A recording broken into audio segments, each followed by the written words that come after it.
Hey everybody, it's Jamie, and today on the show, Alex Shepard, senior editor of The New Republic, is with me. The U.S. midterms are coming up this fall. They could flip control of the House and possibly the Senate, or not. And a bunch of pretty seismic and messy things have been happening as we hurtle towards them. We'll get into the implosion of the campaign of progressive Democratic candidate Graham Platner in Maine and how that has laid bare a war in the Democratic Party. And what about the Republicans, who are embroiled in internal chaos of their own, including the kind of disappearance of Republican Senator Mitch McConnell? Okay, let's get straight to it. Alex, hey, how's it going? Great to have you. It's great to be back. So let's start with Graham Platner.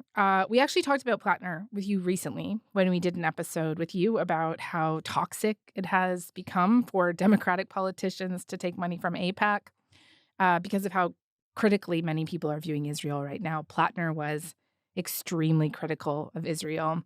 He was also one of these, or is, progressive candidates who have been winning in some of these Democratic primaries and have been taking on the more moderate Democratic establishment. And he did win. We won last night.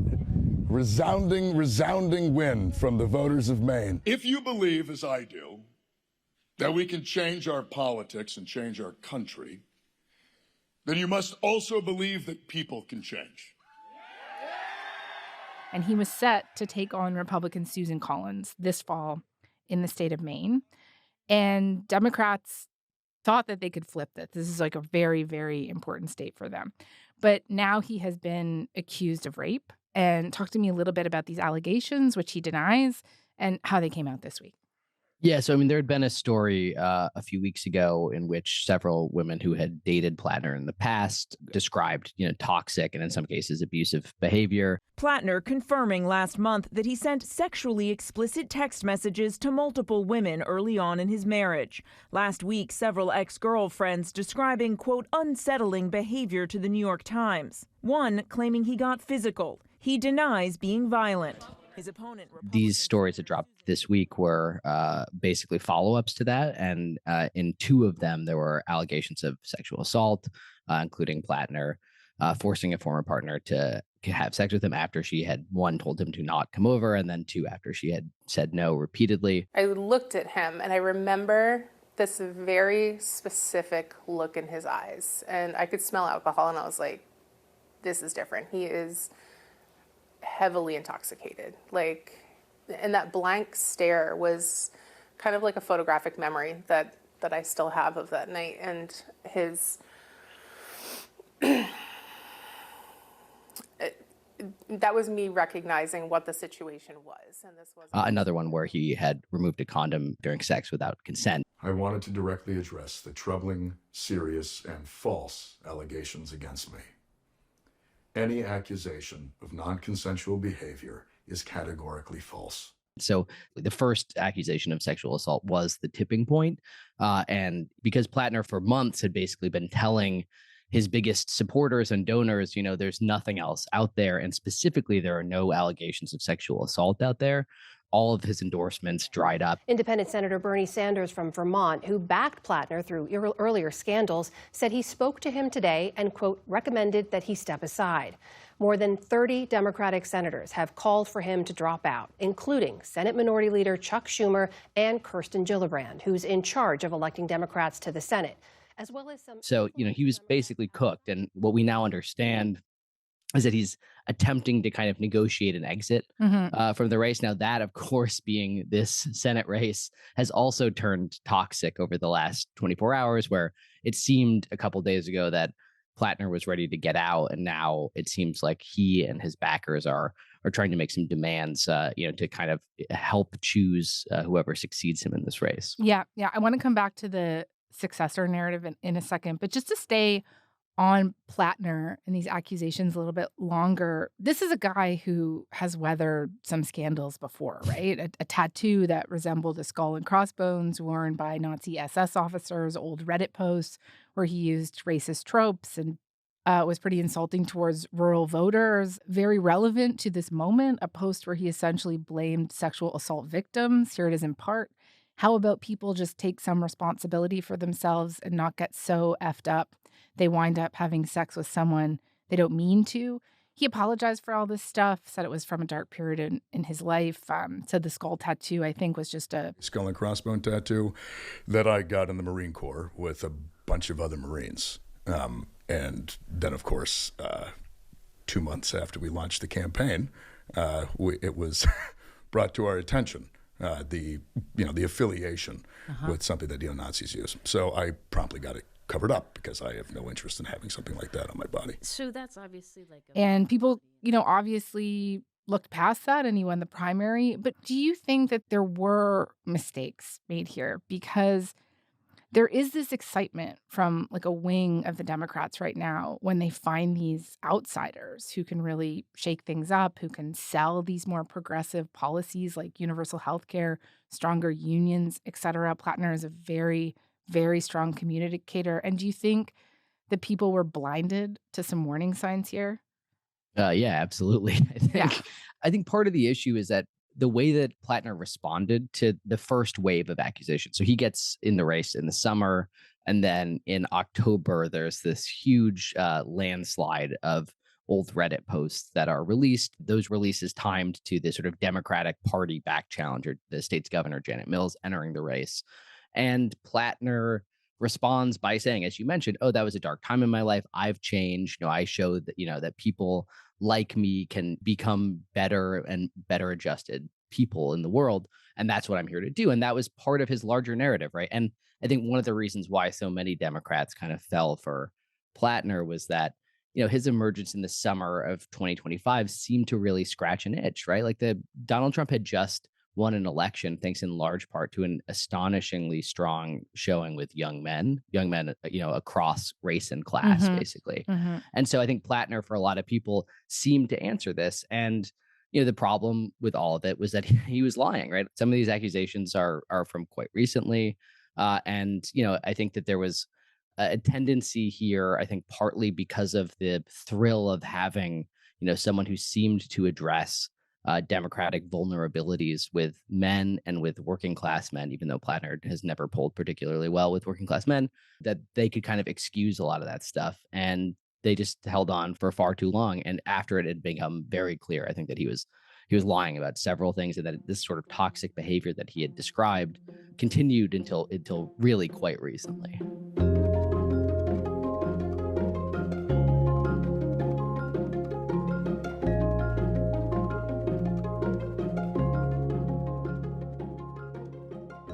As you mentioned, super PACs and fundraising arms pulled their support. Bernie Sanders said he should resign. I think Elizabeth Warren did too. Rising political star Zoran Mamdani. I think something like 34 Senate Democrats are saying he should step down right now. Like, do you think we would have seen the same result if this was happening on the other side of the aisle in the Republican Party?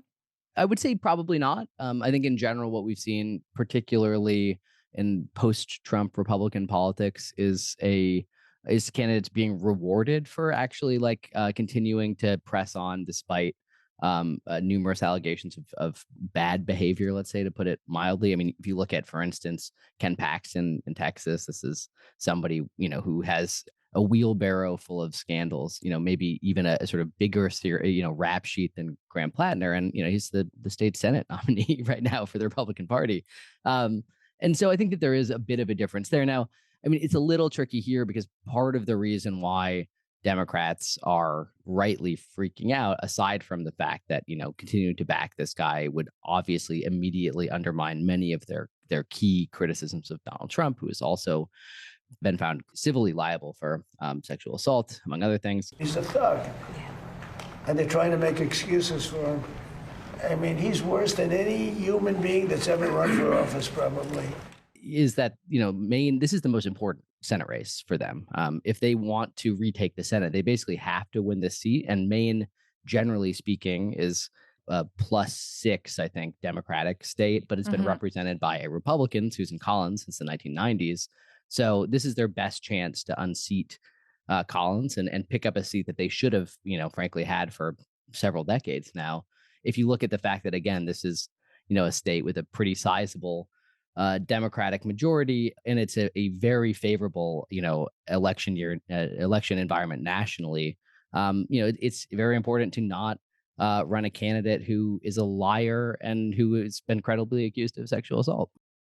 Okay, let's get to the drama over who might succeed him, right? As you alluded to before, we're talking at 2:00 Eastern time on Wednesday, and he hasn't resigned yet. I know there's some reporting that he might even do so today, but as you said, there's also a lot of reporting that he's trying to negotiate who his successor will be. And use that leverage with the state Democratic Party in Maine, which I guess appoints his successor. And just why would he want to do that? What do you make of that strategy? Does whoever follow Graham Platner here want his endorsement at this point? I mean, it makes it a huge mess. I think, the sort of steel man argument here, which I think is being exceedingly generous to people that do not deserve it, is that Platner represents a rebuke of the sort of Democratic Party establishment. Again, this sort of Democratic Senatorial Campaign Committee, the main financial arm that Democrats in the Senate used to elect their own, had backed the state's 79-year-old governor, Janet Mills. She was trounced basically in every poll. She was losing to Platner by 35 points. And so what his allies are saying publicly is they understand the heartbeat of Maine and therefore should be involved in this process to replace him because this sort of mainstream state Democrats can't be trusted. Now, I think the other explanation here is that they're just trying to buy time and figure out if they can actually just stay in the race and weather this. They've been sending out a lot of polls and other kind of, text-based communications to supporters, essentially asking them, what's your message for Graham, and that's, I think, a way of kind of trying to test the larger climate here. So, I think that the signs are that Platner, I think on some level knows that he should get out of the race, but is not quite willing to make that step yet. And, they still have a week essentially to file to replace him. One candidate, Troy Jackson, who I believe was the leader of the Maine State Senate for a long time. He lost the Democratic primary for governor this year. He's already filed. He's one of the candidates that the sort of Platner folks have said that they would find acceptable. There's a movement here in Maine, across this country, of people that are fed up. And I think that is going to carry whoever is the nominee to victory over Collins, because she doesn't offer any of that. And so that's what I think. I mean, short timeline, obviously money and all that is going to be a challenge, but I definitely think it's doable because the message, the movement is right. And that's what's important. But, it's just a mess. And I think, until he formally says, I'm not running, there are plenty of reasons for Democrats to be nervous that he will try to just forge ahead, even though, it seems increasingly unlikely based on his scandals and the fact that he will go into November without any endorsements or money, that those would be pretty sizable hurdles to overcome. Yeah. And just to be clear here, he's the only person that can pull himself out of this race because he's won now. Yeah, he won the primary, which was last month. And again, which that primary happened, when all these scandals were happening. But, he was essentially unopposed there. Mills had suspended her campaign weeks earlier.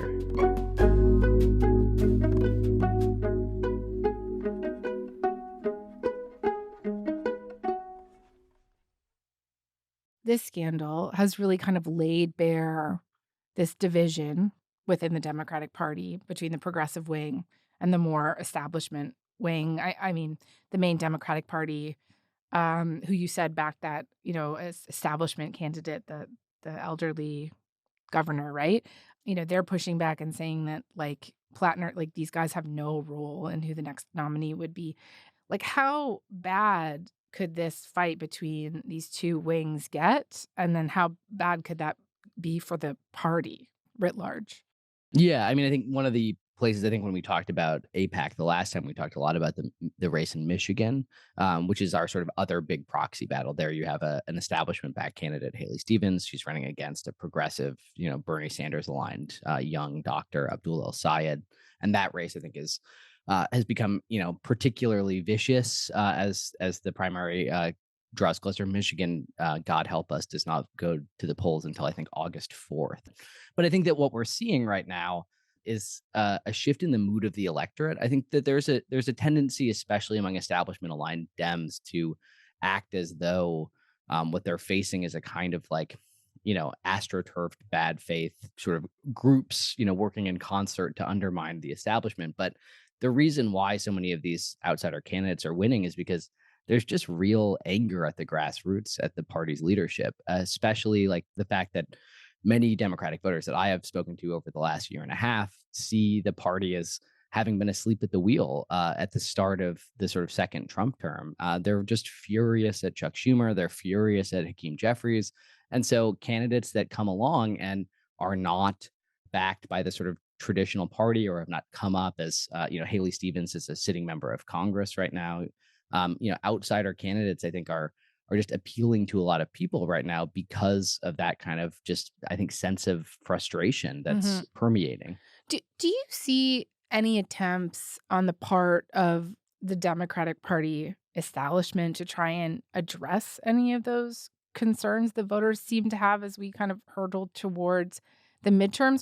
Or do you see them kind of taking this approach of like sitting back and basically laying low with the strategy of like, let Trump do the work to sink himself? Like, are they trying to mount a coherent argument for why people should vote for the Democrats in the fall?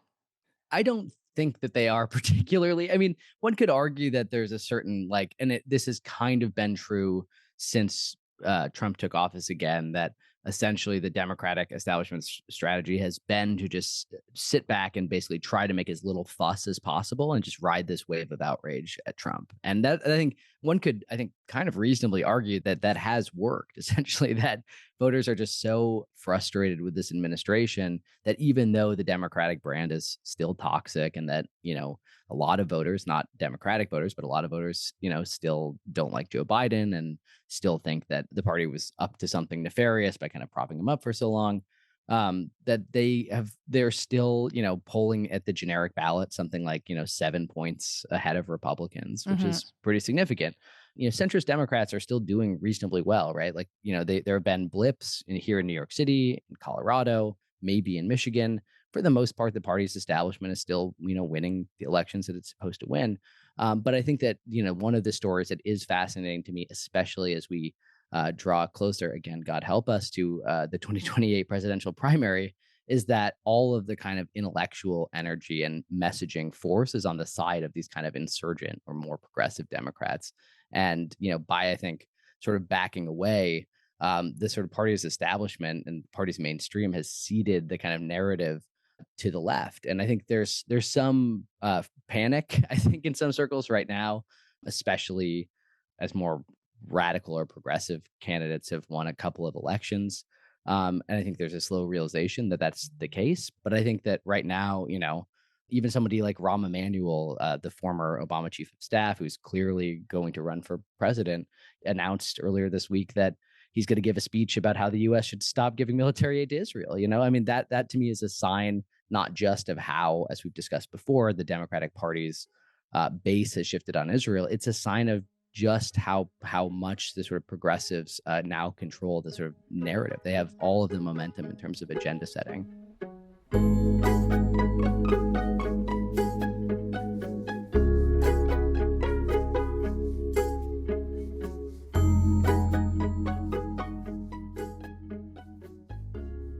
Okay, so let's talk about the Republicans and where they are at the moment. As we've been talking about, they are facing pretty heavy headwinds here. Trump's polling numbers are very bad. As you were mentioning before, the Democrats are just generally polling ahead of the Republicans. There's lots of voter disengagement within the Republican Party. They're losing young men who really kind of propelled the Trump administration to office. But they also have structural advantages, right? This recent Supreme Court ruling that found political parties can coordinate a lot more with campaigns. They struck down limits on how much a party could spend on a candidate. And as I understand it, Republicans have more cash on hand than the Dems. So that's one example. Like, just what kind of results are being predicted at the moment? I mean, could they lose this trifecta that they have? How likely is that? Yeah, so the Democratic brand right now is toxic, but even in spite of that, I think the mood has soured so much against this administration that what we're looking at, especially in the House, is a wave election that would be on par with something maybe that we haven't seen since 2006. House and Senate Republicans are panicking. I think one of the reasons why there's so much focus on Platner is just that has become a kind of gift to Republicans, that that should be a seat the Democrats should be able to pick up, but it seems, at least for now, up for grabs. But even with the sort of advantages that they've been given via the Supreme Court, which has basically undone the Voting Rights Act, which has allowed heavy gerrymandering, particularly in southern states which vote Republican, and has lifted caps on the few remaining caps on campaign spending that were still in place. There weren't many. Yeah, there weren't many. I think there was a lot of panic about those decisions when they came down earlier this year, the spending decision quite recently. But in the short term, the environment is so unfavorable to Republicans. I don't think that Democrats have a ton to worry about, aside from the Graham Platner fiasco that we've been talking about. The bigger issue for Democrats is that they're going to be running in the most advantageous electoral environment that they have had since probably 2006. And those don't come around very often. And, we're going to have a census again in 2030, right? We're going to redraw the maps. And where are the seats going to go? They're going to go to Florida. They're going to go to Texas. Where are they coming from? New York and California, So I think the longer term outlook for the Democrats is incredibly bleak, especially when you factor in the fact that the Supreme Court should have a Republican majority, until the 2050s at the very least, if nothing changes. Yeah. And I think that the larger outlook for Democrats is apocalyptic. But in the near term, I think they should, even in a heavily gerrymandered environment, easily be able to retake the House. And whether they get 51 seats in the Senate is anyone's guess. That was a really interesting long view from you. But just the Senate, regardless, is going to be close, right? Which I think is a good segue to Mitch McConnell, Kentucky senator, who is missing, kind of, I guess. What is going on here? So Mitch McConnell, the former Senate Republican leader, currently the senior senator for Kentucky, had a heart attack, I believe, 3 weeks ago, and no one has seen or heard from him since, although there were reports yesterday that he had a series of conversations with, people in politics, essentially, I think the Senate Majority Whip and Scott Jennings, the CNN pundit. Now, I think that there were some questions about the veracity of those reports, but the issue here is, because they're all they're all Republicans. They're all Republicans, and everyone was just like, yes, I had a great conversation with Mitch McConnell, and we talked about all of the exact same things. We talked for about 17 minutes. He talked a lot about the situation with Iran, talked a little bit about Ukraine and what's going on in Europe. I told him I'd been to the Teddy Roosevelt Library. We talked a little bit about the history of the vice presidency and how Roosevelt had transformed that in the modern presidency, a little history of the Senate. It was a wide-ranging conversation. I talked to him often. And, I think Kentucky should not be a pickup for Democrats, but, one of the reasons why there's so much focus on this race is that Kentucky is one of, I think, only 4 states that sort of mandate special elections within a certain time frame if there's a vacancy. So if Mitch McConnell were to resign for health reasons, or if he were to pass away, then it would automatically trigger a special election. And for Republicans, that could be a nightmare. I mean, the speculation out there is absolutely wild. I'm not sure if they have confirmed that it was a heart attack, but I guess there was this 911 call where reportedly an unconscious person was mentioned, and CPR was mentioned, and cardiac arrest was mentioned. And then also there's just wild speculation coming from the MAGA side as well, like Laura Loomer and those guys saying that sources are telling them that he's brain dead. It's getting really crazy. Like Andy Beshear, the governor of Kentucky, is basically saying in a letter that he needs to update constituents on the state of his health. You mentioned Scott Jennings, the conservative commentator. Even on CNN, the anchor is coming back at Scott Jennings, being like, "Do you think he'd be willing to call into the show? Could we get him on the phone now?" I wasn't really expecting him to call this morning, to be honest. The vibe is proof of life, but just this idea that it could trigger a special election. You have people like Steve Bannon speculating that McConnell's team is trying to, I don't know, be secretive about his health because they need to keep him kind of in the Senate until this deadline so that it doesn't trigger a special election. Just like why would that be so bad? Yeah, so I mean, so McConnell had already announced that he was retiring, and there is a race to replace him, which is one of the things that makes all of this even crazier. But if there were to be a special election, it would have to, I think, be called within 63 days of the vacancy. So, if McConnell were to exit, however, today that election would happen sometime in September. Now, the insane thing about that was that it would only be to finish out his term. So, if you were elected in September, you would just serve until the end of the year. However, one of the things that is interesting about it is that, you say, okay, well, there are already two candidates for this race. Like they would probably run in a special election for the seat that they're already running for. But an independent candidate could also run. So one of the reasons why there's so much interest in this is Thomas Massie, the libertarian and sort of Trump thorn inside, who lost his primary earlier this spring, could enter that race as a spoiler candidate.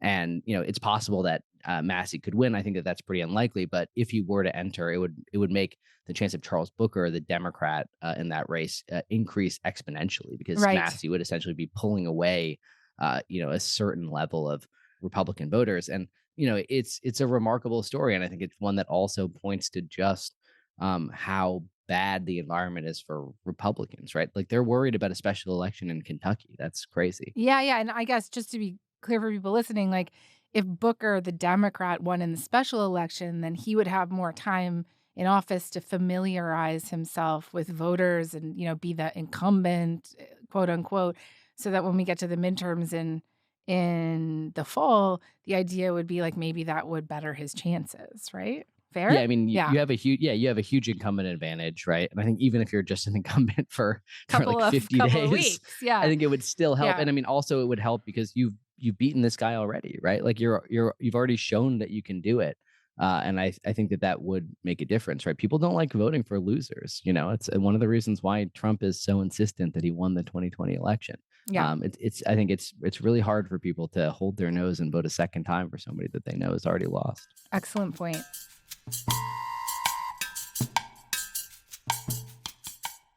We talked earlier about the divisions in the Democratic Party. It's also a mess in the Republican Party. I just couldn't help notice the Republican House Speaker, Mike Johnson, completely lost control of Congress the other week. Because a member of his own party, he basically had to send people home early after this showdown over the Save America Act, which means all voters must show voter ID. All voters must provide a little thing called proof of citizenship. that Trump really wanted to pass, and just explain to me maybe very briefly what happened and how much of a problem is this disunity for the Republican Party heading into the midterms? Yeah, so I mean, basically what happened was that Johnson trying to move through it, an annual defense bill, basically just a kind of pro forma rubber stamp kind of thing. And far right Republicans, as they are wont to do, basically rose up and said, we're not going to do this, and that we don't want to do anything until this act, the SAVE Act, this kind of insane and probably unconstitutional, voting bill that would essentially give the federal government sweeping powers over elections that it does not have, because our elections are federalized. The states run them. That Trump is basically saying, I don't want to do anything until this gets done. It's the most important thing. And now we're seeing, far right or MAGA aligned Republicans saying, unless we do exactly what the president says and take up this, awful voting bill, like we're not going to give the military any money, which is kind of crazy. But I think what it points to is that, I think Mike Johnson, the Speaker of the House, has surprised a lot of people, myself very much included, by how long he's been able to hold on in what is probably the worst job in this country. But, for a long time, he was largely able to do that by giving the sort of far right what it wanted and, essentially daring moderates to stop him. Right. And he made a correct bet most of the time that, he could hold on, but because the moderates would go along with the far right because they didn't want to be the kind of, stick in the mud, or didn't want to be the people that were stopping, for instance, defense bills from getting signed. But what we're seeing now, I think, is just a total breakdown of that. And, the House has just been a shambles for, most of Trump's second term, partly for this reason. And, I think the other reason is that, the SAVE Act, this voting bill, is this kind of central piece of the president's legislative agenda, but it's DOA in the Senate. It just is never going to pass. And Johnson knows it. We have to press for election integrity measures. That's why we've made it a top priority. It has been stuck in the Senate, and here's why. Because no Democrat in the House or Senate will vote for the Save America Act. Those two things I just told you, they vote against that every single time, and they will. Why? You ask that. That's a rhetorical question. You should go ask them the actual question. Why? Are you against? And Johnson knows that the fight to get it to pass in the House would be bruising. It might cost him his speakership. So, he's just in a really unenviable position. And I think, for Republicans too, I think, for some Republicans, they are thinking about their long-term prospects. Like, they don't want to be seen as having, stalled the president's, most important bill because they're worried about getting primaried on the right. But, there's only 40 seats in the House that are really, really up for grabs.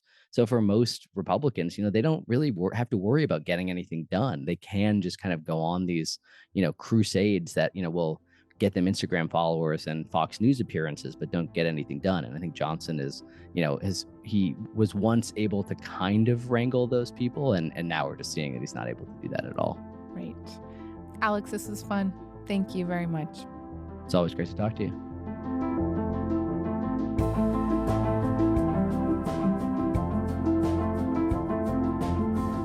All right, that is all for today.